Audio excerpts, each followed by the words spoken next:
नमस्कार दोस्तों, जय महाराष्ट्र। जागो इंडिया जागो में आपका फिर से एक बार हार्दिक स्वागत है। तो दोस्तों, कल जो हमने वीडियोस बनाए एनेक्सर 1 की, उसमें एक बात बताना भूल गया था मैं। एनेक्सर 1 डेवलपर रेडी करता है। कि डेवलपर का काम होता है एनेक्सर 1 का परफॉर्मा भर के उसको पुटअप करना, उसके अंदर जो भी कंडीशंस कल हमने बताए थे वो। अब हमारे दर्शकों से हमने पूछा था कि क्या एनेक्सर 2 के बारे में मुझे बताने की ज़रूरत है, तो वहाँ पे मुझे बहुत सारे कमेंट्स आए कि नहीं सर, एनेक्सर 2 के बारे में बताइए कि एनेक्सर 2 कैसे बनता है, क्या होता है, क्या चीज़ें होती हैं। तो आइए वीडियो स्टार्ट करते हैं। एनेक्सर 2 परिशिष्ट 2। अब परिशिष्ट 2 कौन तैयार करता है? सक्षम प्राधिकारी, कॉम्पिटेंट अथॉरिटी। कॉम्पिटेंट अथॉरिटी अलग अलग होते हैं। बीएमसी की जो प्रॉपर्टी है, उसके बीएमसी के जो वार्ड के असिस्टेंट म्यूनसिपल कमिश्नर है वो कॉम्पिटेंट अथॉरिटी है। प्राइवेट प्रॉपर्टी और महाराष्ट्र शासन की प्रॉपर्टी के लिए एसआरए में 10 कॉम्पिटेंट अथॉरिटी बैठे हैं, ये आपको भी पता है। अब म्हाडा है, म्हाडा की प्रॉपर्टी पे म्हाडा ही एनेक्सर 2 बनाती है। अब एमएमआरडीए का रहा तो एमएमआरडीए का ये जो कॉम्पिटेंट अथॉरिटी 10 बिठाए गए हैं वो बनाते हैं। तो इस तरह सबको काम बांटा गया है। अभी कॉम्पिटेंट अथॉरिटी को महाराष्ट्र इस्लाम एक्ट सेक्शन 3 में इनको अपॉइंटमेंट किया जाता है, इनको एम्पावर्ड किया जाता है। मतलब इनको एक भार दिया जाता है, कर्तव्य, कि भाई आपका ये काम है, ये चीज़ को आपको करना है। तो ये महाराष्ट्र इस्लाम एक्ट 1971 सेक्शन 3 के अंदर में। अब एनेक्सर 2 बनाने की प्रक्रिया दोस्तों, पहले क्या होता था, डिपार्टमेंट जो सक्षम प्राधिकारी डिपार्टमेंट है वो सर्वेयर को लेके वहाँ पे सर्वे करते हैं। इसको टेबल सर्वे कहा जाता था। टेबल सर्वे का स्लम प्लान तैयार करते थे। वहाँ जो भी झोपड़े हैं उस प्लान के अंदर उसको नंबरिंग किया जाता था, और जो नंबर स्लम प्लान पे है वही नंबर पे वो जो व्यक्ति है वो एनेक्सर 2 में उसका नाम आता था। अब उस समय क्या होता था, लोगों में इतनी जागरूकता थी नहीं, और ना अधिकारी जागरूक करते हैं। ये तो आज भी नहीं करते, आपको पता होगा, आज भी नहीं करते। अधिकारी का मतलब है हिटलर शाही मनमानी। ये कोई भी रहे, बड़े अधिकारी तो कम, छोटे अधिकारियों की हिटलर शाही और ज़्यादा होती है। वो तो अपने को हेड अप प्रमुख मानते हैं, ऑफिस के सबसे बड़े अधिकारी वो मानते हैं, या तो हो सकता है वो खुद को अपने आप को सीएम समझते हैं। अब वहाँ पे 2000 में महाराष्ट्र शासन ने एक जीआर निकाला था एनेक्सर 2 बनाने का, जिसके अंदर उन्होंने कहा था कि जो भी झोपड़ी धारक जिनका डॉक्यूमेंट उन्होंने सबमिट नहीं किया है, तो उन झोपड़ी धारकों के डॉक्यूमेंट को लेने की जिम्मेदारी डिपार्टमेंट की है, ना कि पब्लिक की। ये इनोसेंट है, इनको तकलीफ नहीं दिया जाए। आप उनके घर पे जाएंगे, उनके डॉक्यूमेंट कलेक्ट करेंगे और उनकी पात्रता निश्चित करेंगे। लेकिन यहाँ पे जो रूल चलता है, एक डेवलपर, एक स्वयं होती सोसाइटी। अब ये क्या करते हैं, अपने जो लोग हैं जो सोसाइटी के फेवर में है उनका नाम डाल के उनकी पात्रता करा देते हैं। अब आइए पहले हम बात करते हैं एनेक्सर 2 का परफॉर्मा कैसा होता है। एनेक्सर 2 का परफॉर्मा कैसा होता है, फिर उसके बाद हम आगे बात करेंगे कि ये करते क्या है। अब एनेक्सर 2 का परफॉर्मा ये होता है कि एनेक्सर 2 का जो फ्रंट पेज होता है उसके ऊपर सबसे पहले आपके एरिया का पूरा डिटेल्स रहेगा कि आपका एरिया का गांव कौन सा है, तालुका कौन सी है, सीटीएस नंबर या फाइनल प्लॉट नंबर क्या है, और आपका एड्रेस क्या है, और सोसाइटी का नाम। ये हेडिंग रहेगी, ये पहले पेज पे ही रहती है, हर पेज पे कोई नहीं डालता है। अब जो ये ऑटो सिस्टम में बनेगा तो मुझे लगता है हर पेज पे आ जाएगा, लेकिन पहले ये एक ही पेज पे डालते थे, पीछे की पेज पे ये लोग ये काम नहीं करते थे। अब इनके अंदर 12 से 13 खाने होते हैं। तो पहला खाना होता है अनुक्रमांक, सीरियल नंबर। दूसरे में झोपड़ी धारक का नाम। अब तीसरे में जो विधानसभा मतदार संघ है उसका जिक्र है। अब उसमें पहला कॉलम आएगा मतदार यादी वर्ष, क्योंकि आपका जो नाम है कौन सी यादी में समाविष्ट है उसका वर्ष, यादी भाग क्रमांक और उसका अनुक्रमांक। अब तीसरा देखिए दोस्तों, जो मैं बार बार कहता हूँ इस चीज़ का जिक्र, ये मतदार यादी अनुसार झोपड़ी क्रमांक, ये झोपड़ी क्रमांक ये जो मैं बार बार बोलता हूँ ना कि मतदार यादी में झोपड़ी क्रमांक है। आपको क्या लगता है कि भैया आपके घर पे 4 नंबर पड़े तो मतदार यादी में 4 होगा? ऐसा नहीं है, अलग होते हैं। ये फ्लैट वगैरह में क्या होते हैं, फ्लैट वगैरह फ्लैट नंबर रहते हैं, वो फ्लैट नंबर पुटअप किए जाते हैं। लेकिन झोपड़ों में वो अपने नमन से नंबर डाल देता, 1 तो 2 तो 5 तो 4 ऐसे करके नंबर डालते हैं। अब उसके बाद झोपड़ीचा वापर, जो झोपड़ी का वापर है, निवासी है, अनिवासी है, धार्मिक है, संयुक्त है, क्या है उसका डिटेल्स उस कॉलम में भरना है।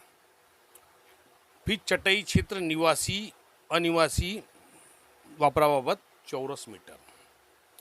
अब ये बहुत इम्पोर्टेंट है, ये बहुत इम्पोर्टेंट है। ये आपने देखा होगा कि बहुत सारे लोगों का एनेक्शर में देखोगे तो वहाँ पे स्क्वायर मीटर रहता है, मतलब जो भी एरिया दिखाई नहीं देता, क्योंकि ये एरिया अगर ऋण देते हैं तो वहाँ पे आप बिल्डर को एफएसआई की चोरी को पकड़ सकते हैं, बिल्डर की एफएसआई की चोरी को पकड़ सकते हैं।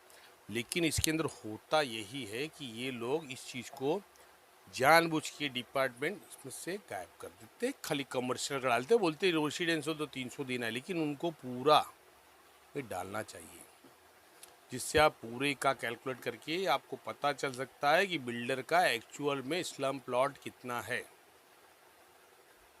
समझ गए, जिसके ऊपर वो एडिशनल जो एफएसआई है 30/10 के हिसाब से ले रहा है। ये बहुत इंपॉर्टेंट है, इसको आपको ध्यान में रखना पड़ेगा। फिर उसके बाद है झोपड़ी धारक के सादर के लिए बाबत से पुरावे, वास्तव बाबत से पुरावे, कि झोपड़ी धारक ने जो भी अपने रहने के जो भी डॉक्यूमेंट दिए उसके बारे में डिटेल्स। अब उस कॉलम में डिटेल्स में लिखना है, लाइट बिल है कब का है, का वेरिफिकेशन किया गया, वेरिफिकेशन रिपोर्ट का वगैरह सब कुछ उसमें डिटेल डालना पड़ेगा। आपका आइडेंटिटी कार्ड का तो ऑलरेडी यहाँ पे आ गया है, तो लेकिन यहाँ भी इसमें डालना पड़ेगा कि ये का आइडेंटिटी कार्ड है। फिर उसके बाद आपके सर्वे पावती वगैरह जो है सब डॉक्यूमेंट्स में इंक्लूड होते हैं। फिर नवा है, स्वतंत्र झोपडी धारकांनी योजनेसाठी संमती आहे काय, होय किंवा नाही। अब इसके अंदर एक चीज़ आती है कि आपने इस प्रोजेक्ट के लिए कंसेंट दिया है या नहीं, मतलब आपने सहमति दी है या नहीं। अब आपने कंसेंट नहीं दिया तो उसमें सहमति नहीं आएगी।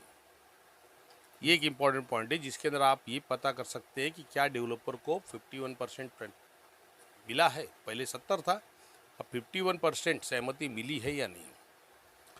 उसके बाद स्वतंत्र झोपडीधारकांची संमती असेल तर त्यांची सही किंवा अंगठाचा ठसा। अब वहाँ पे जो भी झोपड़ीधारक हैं उनका अंगूठे का थंब इम्प्रेशन या सिग्नेचर।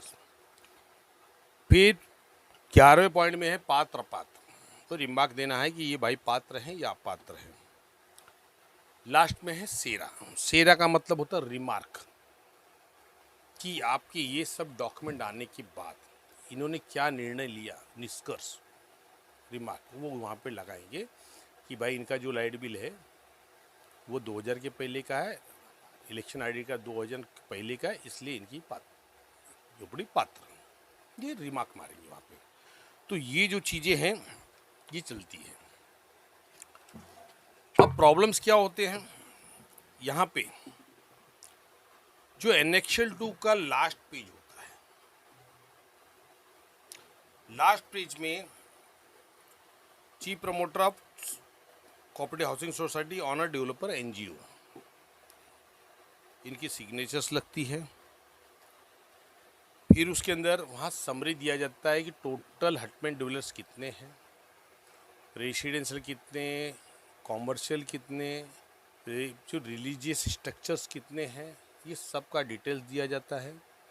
और फिर टोटल लिखा जाता है और उसके अंदर बताया जाता है कि इतने उसमें से इतने पात्र हैं, इतने अपात्र हैं, और वहाँ पे डेट। उसके बाद डिपार्टमेंट में कम से कम 2 से 3 लोगों की सिग्नेचर्स होती है। बीएमसी का है तो पहला असिस्टेंट म्यूनसिपल कमिश्नर, उसके बाद कॉलोनी ऑफिसर और एक रेंट कलेक्टर, ये 3 लोगों की साइन होगी, या तो सीनियर कॉलोनी ऑफिसर और कॉलोनी भाई 3 लोगों की साइन होगी। वैसे ही हर डिपार्टमेंट में 2-3 जो सर्वेयर होते हैं, तहसीलदार होते हैं, डिप्टी कलेक्टर, इनकी सबकी सिग्नेचर्स लगती है। और ये लास्ट पेज से आपको ये क्लियर होता है कि आपका जो एनेक्शल 2 बना कब है, बना कब है। अब दोस्तों एक चीज मुझे ऐसा लगता है कि आपको बतानी चाहिए, क्योंकि ये जो पॉइंट नंबर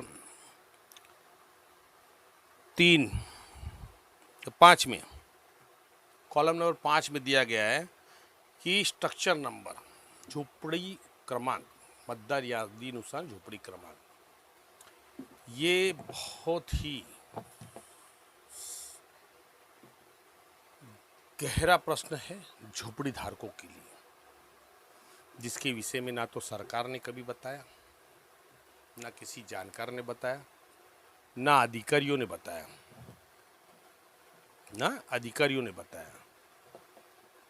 अभी पिछले दिनों में, पिछले हफ्ते ही मैं शायद, या इसी हफ्ते में, भाई 2-4 दिन पहले मैं गया था इलेक्शन कमीशन का। वहाँ मेरी बातचीत हुई अधिकारियों से। अधिकारियों ने कहा कि सर ये झोपड़ी क्रमांक से कोई मतलब नहीं है, ये जो हमारा उद्देश्य है, ये जो वोटिंग कार्ड है या ये नाम है, ये नंबर है, इससे मात्र वोट देने का ही प्रोविजन है, बाकी कोई आइडेंटिफिकेशन है ही नहीं है। मैं बोला सर आप बोल रहे हैं ना, लेकिन कॉम्पिटेंट अथॉरिटी को तो इसी को एक्सेप्ट करके बैठा है कि भाई नहीं बस यही चाहिए। तो क्या कारण है कि आपका डिपार्टमेंट इस पे हस्तक्षेप नहीं ले रहा है? अब आपके डिपार्टमेंट में वहाँ जाएंगे झोपड़ा क्रमांक चेंज करने के लिए, तो वो कहते हैं भैया हमने दे दिया है, कंप्लेंट अथॉरिटी के पास जाइए। प्रॉब्लम ये हो रहा है, यहाँ पे लोग बेघर हो रहे खाली झोपड़ा क्रमांक के नाम पे, जबकि उनके घर अलग है, सर्वे पावतियाँ अलग है, डॉक्यूमेंट अलग है, फिर भी खाली ये बताते हैं मतदार यादी में झोपड़ा क्रमांक 1 है, मतलब समाविष्ट। ये बहुत ही गहरा विषय है, जिसको सरकार के द्वारा इस चीज़ पे हस्तक्षेप कर इस चीज़ को नल एंड वाइड करना चाहिए, या जो इलेक्शन कमिश्नर है वो इस चीज़ पे रोशनी डाले कि क्या वाकई जो झोपड़ा क्रमांक है उस झोपड़ा क्रमांक के हिसाब से घर देना चाहिए। ये बड़ा संवेदनशील है। आज महाराष्ट्र में लाखों लोग इससे व्यथित हैं, इससे परेशान हैं। ये झोपड़ा क्रमांक कब डाला गया? जब मैं कमीशन में गया, इलेक्शन कमीशन में, तो वो बोले सर 95 से तो हमारे पास आया, इसके पहले ये बीएमसी काम करती थी। बोला ठीक है सर, तो मेरा एप्लीकेशन मुझे रिप्लाई दीजिए और भेज दीजिए वहाँ पे बीएमसी के पास, जो डिपार्टमेंट था वो देगा ना जवाब मुझे। अब इस चीज़ की खोज करना ये ऐसे नहीं होगा, इसके लिए एक यूनिटी होनी चाहिए, एक यूनिटी हो के इसके ऊपर पीआईएल फाइल करना चाहिए कि भाई ये झोपड़ा क्रमांक जो आज तक लोगों को पता ही नहीं था, उस झोपड़ा क्रमांक की वजह से वो आदमी बेघर क्यों हो रहा है। क्या सरकार ने इसके बारे में कभी लोगों को जागरूक किया कि भाई झोपड़ा क्रमांक बदली कराओ? आज तक नहीं किया है। तो क्यों उनको दंड मिल रहा है? आज ये अधिकारी क्यों बोल रहे कि नहीं झोपड़ा क्रमांक एक ही रहेगा तो हम एक ही घर देंगे?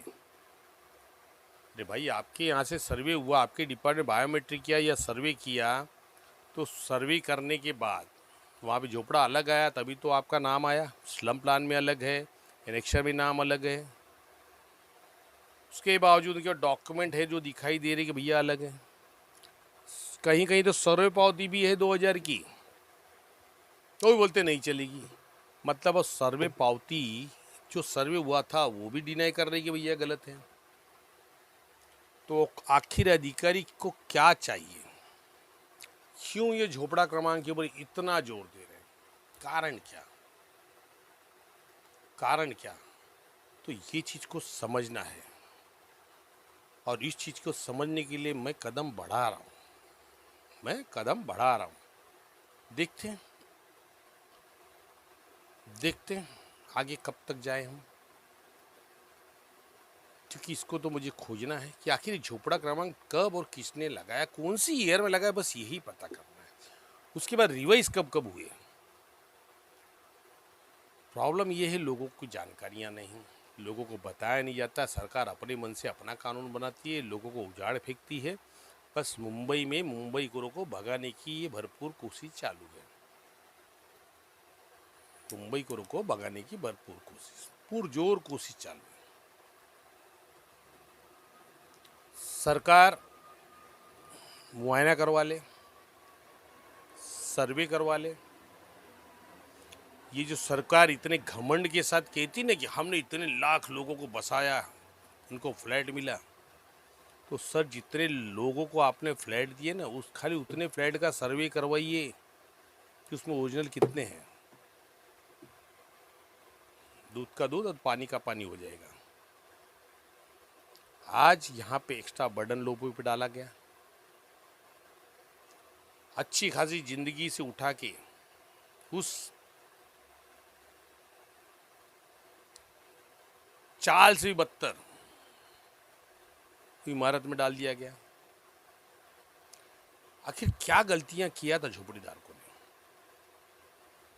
कभी झोपड़ी धारकों के सामने ऑब्जेक्शन सजेशन आपने लाया था कि भाई ये चीज करेंगे, ये अच्छा रहेगा, बुरा रहेगा? बस अपनी मनमानी। हर सरकार तानाशाही कर रही है। संविधान में लिखा है कोई भी नई योजना हो तो लोगों से पूछा जाए। लेकिन क्या मतलब है? क्या मतलब है? मैं बार बार कहता हूं, किस बात की आज़ादी, किस बात की आज़ादी? तो दोस्तों, आज़ादी नहीं, आज भी हम गुलाम हैं। सरकार के गुलाम है, नेताओं के गुलाम है, अधिकारियों के गुलाम है, बिल्डर के गुलाम है, स्वयं घोषित सोसाइटियों के गुलाम है। कोई भी डिपार्टमेंट में जाओ, हर व्यक्ति टैक्स पेयर होता है। आज जो अधिकारी बैठे हैं उन्हें पगार कौन दे रहा है? हमारी टैक्स से जा रही ना। लेकिन वो हम पे शासन चलाते हैं, बैठे हैं सुरक्षा के लिए लेकिन शासन चलाते हैं। तो ये कलयुग। तो दोस्तों, ये भ्रष्टाचार का दानव है, इतनी जल्दी जाने वाला नहीं है। सिर्फ मैं आपको एक ही चीज बता सकता हूँ, भगवत गीता में श्री कृष्ण जी ने एक ही काम बात कही थी, कर्म किए जाओ, फल की इच्छा मत करो। तो फल देना ईश्वर का काम है, मतलब मेरा काम है। ये प्रभु श्री कृष्ण जी ने कहा था। हमको भी उसी राह पे चलना है। हमने कंप्लेंट डाला, अधिकारी कार्रवाई नहीं कर रहे, हम मायूस बैठ गए। हमने आरटीआई डाला, अधिकारी ने रिप्लाई नहीं दिया, हम मायूस होके बैठ गए।